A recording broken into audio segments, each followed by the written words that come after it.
And welcome to my channel. So in this video I will explain the one of the Hindu article, that is 3 Himalayan medicinal plant enter IUCN Red List. So first I will discuss what is IUCN and which plant comes under this category, and I will explain each of them one by one. So what the 3 plant are: Mesotropis pallida, second one is Dactylorhiza hetellaria, and last one is Fritillaria cerosa. So I will discuss first IUCN and then I'll discuss the news article. So first I will discuss IUCN. The full form of IUCN is the International Union for Conservation of Nature, but officially we can add natural resources. Means the full form is that the International Union for Conservation of Nature and Natural Resources. So इसके बाद देखते हैं ये establish कब हुआ था. ये establish हुआ था 1948 5 अक्टूबर, और इसका हेडक्वार्टर कहाँ पे? ग्लैंड, और ये कहाँ पर प्रेजेंट है? स्विट्ज़रलैंड में. बेसिकली जो इसका एम क्या है इस इंटरनेशनल ऑर्गेनाइजेशन का, ये किस फील्ड में वर्क करता है? Natural conservation and sustainable use of natural resources. और ये बहुत सारे डेटा गैदर करता है, एनालिसिस करता है, रिसर्च करता है उन फील्ड प्रोजेक्ट पे, और उसके बाद ये कंजर्व करता है प्लांट और एनिमल दोनों स्पीशीज़ को. Means IUCN plant and animal दोनों स्पीशीज़ को कंजर्व करता है, और इसका वर्क यही है, नेचर का कंजर्वेशन करना है, बायोडाइवर्सिटी का कंजर्वेशन करना है. और इसमें ये 9 कैटेगरी होती हैं जिसके थ्रू ये कंजर्व करता है सारी स्पीशीज़ को. तो ये 9 कैटेगरी कौन से हैं? सबसे पहले extinct, then extinct in wild, then critical endangered. Extinct in wild का मीन्स क्या है? जो जंगल में, मीन्स जो नेचुरल कंडीशंस में अब नहीं बचे, बट उनको लैब में उनको प्रिजर्व करके या उनको ग्रो कर रहे हैं. लाइक इंडिया में एग्जाम्पल है हाइना, ये सिर्फ अभी लैब में ही ग्रो करा रहे हैं इनको, ये अपने नेचुरल हैबिटेट में अब नहीं बचे हैं. इसके बाद होता है endangered category, vulnerable, threatened, least concern, data deficit, जिनके बारे में डेटा उतना सफिशिएंट अमाउंट में नहीं है. और last one is not evaluated. Not evaluated का मीन क्या है कि जो अगर हम जितनी भी अर्थ पे स्पीसीज़ का अगर देखें तो उनमें से सिर्फ हम 1% को ही आइडेंटिफाई कर चुके हैं. तो जिनके बारे में हमारे पास कोई भी डेटा नहीं है, उनको किस कैटेगरी में रखा है? नॉट इवेलुएटेड में. तो यहाँ तक हमने देखा IUCN कब एस्टेब्लिश हुआ था, उसका हेडक्वार्टर कहाँ है. डिस्कस करते हैं कि न्यूज़ क्या है. बेसिकली जो 3 मेडिसिनल यूज़ के प्लांट स्पीशीज़ जो हिमालयन रीजन के हैं उनको IUCN में कंजर्व किया गया है. तो इसमें कौन कौन से स्पीशीज़ हैं? मेसोट्रोपिस पैलेटा, उसको क्रिटिकल एंडेंजर्ड कैटेगरी में रखा है. फ्रिटिलोरिया सिरोसा को वल्नरेबल में रखा गया है. एंड लास्ट वन इज डेक्टाइलोराइजा हेटेगेरिया को किस में रखा गया? एंडेंजर्ड कैटेगरी में. तो सबसे पहले देखेंगे मेसोट्रोपिस पैलेटा, और ये इसका कॉमन नेम क्या है? पटवा. ये हमको अच्छे से लर्न करना है बिकॉज UPSC में लोकल नेम्स, बिकॉज अब बॉटनिकल नेम याद करना बहुत ज़्यादा टफ होता है, तो लोकल नेम के साथ कंफ्यूज करता है UPSC. और इसके बाद ये कैसा प्लांट है? ये पेरिनियल श्रब है. तो यहाँ पे सबसे पहले हम डिस्कस करेंगे कि श्रब क्या होते हैं, जो थोड़ा ज़रूरी है इस आर्टिकल को समझने के लिए. जनरली प्लांट 3 तरह के होते हैं: हर्ब, श्रब एंड ट्री. तो ये किस बेस पे? उनकी जो फिजिकल कंडीशंस. मीन्स ये क्या है कि बहुत ज़्यादा सॉफ्ट स्टेम वाले प्लांट होते हैं, और जनरली ये कैसे कलर के होते हैं? इनके स्टेम ग्रीन कलर के. श्रब में वुडी स्टेम आपको मिलेगा, और इसमें थोड़ा थॉर्नी टाइप स्ट्रक्चर मिलेगी, एक तरह से झाड़ी टाइप. और ट्री में जितने भी बड़े प्लांट हैं, लाइक नीम हो गया या मैंगो ट्री, गुआवा ट्री, इस तरह से वो किस में काउंट होंगे? ट्री में. तो हर्ब को इजीली अगर आपको ज़्यादा अच्छे से समझना है तो कोरिएंडर एंड मिंट, लाइक धनिया, पुदीना, इन सब के जो प्लांट हैं वो किस में काउंट होंगे? हर्ब में. और श्रब में रोज़, हिबिस्कस, गुड़हल. तो इस तरह के प्लांट कहाँ पे काउंट होंगे? श्रब्स में. और ट्री हम ऑलरेडी डिस्कस कर चुके हैं. और ये कैसा श्रब है? पेरिनियल. अब पेरिनियल का मीन्स क्या होता है कि जो कंसिस्टेंटली ग्रो करते रहते हैं. मीन्स 1 साल नहीं होता है इनका.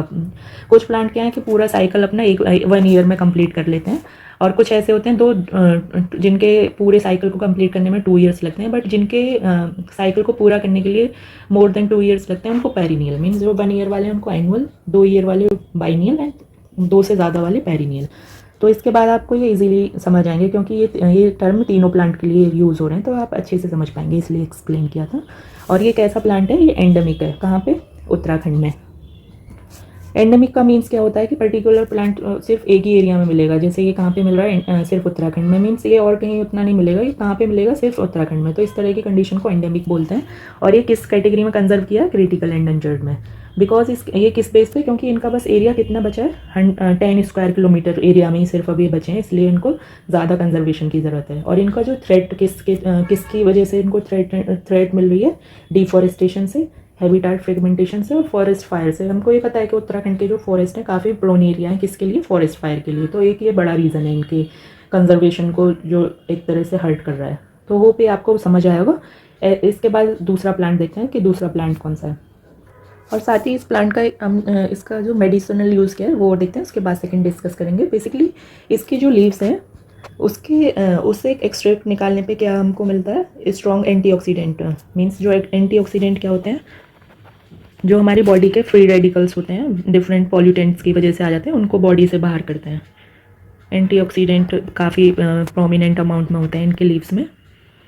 और इसके साथ क्या होगा कि जो प्रोमिसिंग जो नेचुरल सब्सटीट्यूट होते हैं किसके लिए, जो आर्टिफिशियल और सिंथेटिक एंटीऑक्सीडेंट होते हैं फार्मास्यूटिकल इंडस्ट्री में, तो वहाँ पे इनको यूज़ किया जाता है। तो इस वजह से काफ़ी इनका कंजर्वेशन करने की ज़रूरत पड़ी है। इसके बाद हमने देखा कि ये किस लिए यूज़ होता है, बेसिकली एक एंटीऑक्सीडेंट। इसके लीव्स में एक ऑयल निकलता है, उससे हमको ये मिलता है। अब इसके बाद डिस्कस करते हैं सेकेंड प्लांट। सेकेंड क्या है, फ्रेटिलेरिया सिरोसा। इसका लोकल नेम क्या है, येलो हिमालयन फ्रेटिलरी। क्या है, येलो हिमालयन फ्रेटिलरी। और साथ में एक ऐसा प्लांट है, perennial bulbous herb. Perennial bulbous herb. अब यहाँ पे पेरिनियल समझ में आया होगा, जो 2 से ज़्यादा ईयर में अपना टाइम पीरियड पूरा करता है। और हर्ब मीन्स जो सॉफ्ट डेलिकेट प्लांट होते हैं, मीन्स इनका जो स्टेम है वो सॉफ्ट रहता है, ग्रीन कलर का होता है। और इसको क्यों कंजर्व किया गया है, इसका असेसमेंट किया गया है लास्ट 22 से 26 ईयर में कि इनकी ओनली कितनी परसेंट पॉपुलेशन बची है, 30%। और इनका जो डिक्लाइन का जो रीज़न क्या है, इनका लॉन्ग जनरेशन लेंथ होती है, मीन्स बहुत टाइम लगता है। और इनका जर्मिनेशन पोटेंशियल कैसा है, पुअर है। और हाई ट्रेड वैल्यूज़ हैं, बिकॉज इनका मेडिसिनल यूज़ ज़्यादा है, इसलिए एक्सटेंसिव हार्वेस्टिंग प्रेशर रहता है इन पे। एंड इलीगल ट्रेड होता है, हाई ट्रेड भी होता है और इलीगल भी, इसलिए इनको किस कैटेगरी में कंजर्व किया गया, वल्नरेबल। तो ये आपको तीनों का अच्छे से याद करना है, किसको क्रिटिकल एंडेंजर्ड, किसको वल्नरेबल और किसको एंडेंजर्ड रखा गया है। देन इसका अगर डिस्ट्रीब्यूशन देखें तो ये चाइना में मिलता है, बट मीन्स चाइना, इंडियन सब कॉन्टिनेंट एंड म्यांमार रीजन में। और इंडियन सब कॉन्टिनेंट में सिर्फ इंडिया नहीं आता, हमको पता है नेपाल, पाकिस्तान और भूटान, ये और इंडिया, ये चारों इंक्लूडेड होकर क्या बनाते हैं, इंडिया सब कॉन्टिनेंट। देन चाइना में इसको किस स्पीशीज़ को किसके लिए यूज़ किया जाता है, ब्रोंकियल डिसऑर्डर, निमोनिया। और ये इसके जनरल यूज़ बेसिकली क्या है कि ये कफ सप्रेसेंट के फॉर्म में वर्क करता है, मीन्स जो कफ के रिगार्डिंग जो कफ हो जाता है विंटर्स में, उसके लिए वर्क करता है। होप ये आपको सेकेंड वन भी समझ आएगा। और अब लास्ट डिस्कस करते हैं। Last one is Dactylorhiza hatagirea. तो इसका जो लोकल नेम है, सलम पंजा। और इसको काफ़ी सारे लोकल नेम है, लाइक हत्ता हड्डी भी इसका लोकल नेम है। और नेपाल में इसको पंचियोले भी बोलते हैं। क्या कहते हैं नेपाल में,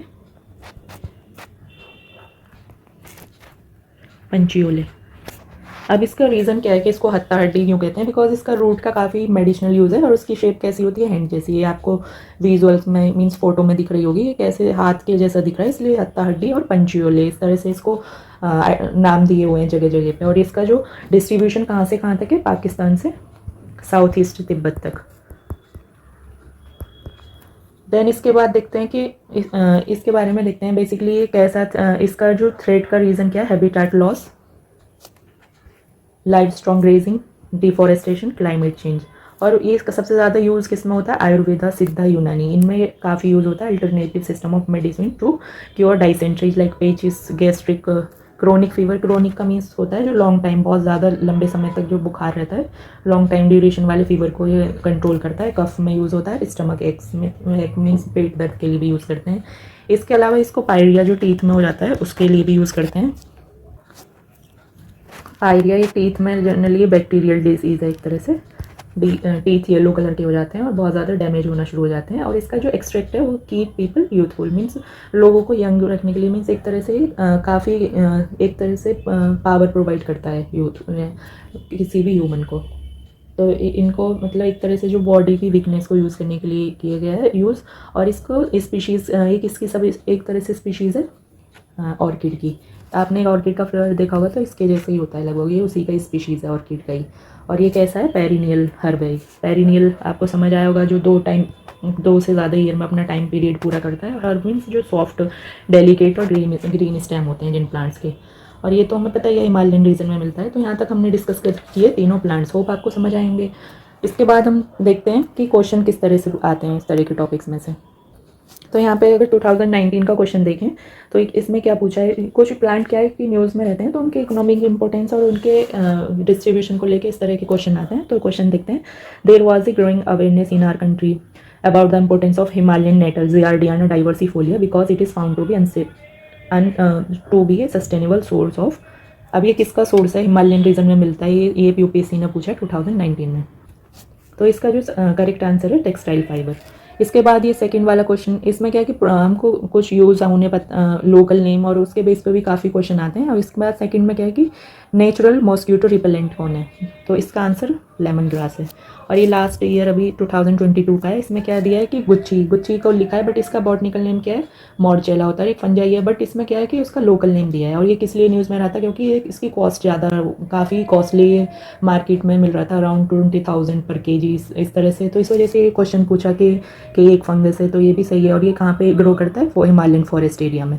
बट इसका जो तीसरा क्वेश्चन था कि कमर्शियली कल्टीवेटेड किया जा सकता है हिमालयन फुटहिल्स में, नॉर्थ ईस्टर्न इंडिया में, बट अगर इसको हम कमर्शियली कल्टीवेट कर सकते तो इतना कॉस्टली नहीं मिलता ये। तो इस वजह से इसका जो थर्ड स्टेटमेंट वो गलत है और इसके साथ इसका सी स्टेटमेंट सही हो जाता है। तो इस वजह से इस तरह से हमें क्वेश्चन को टैकल करना होता है।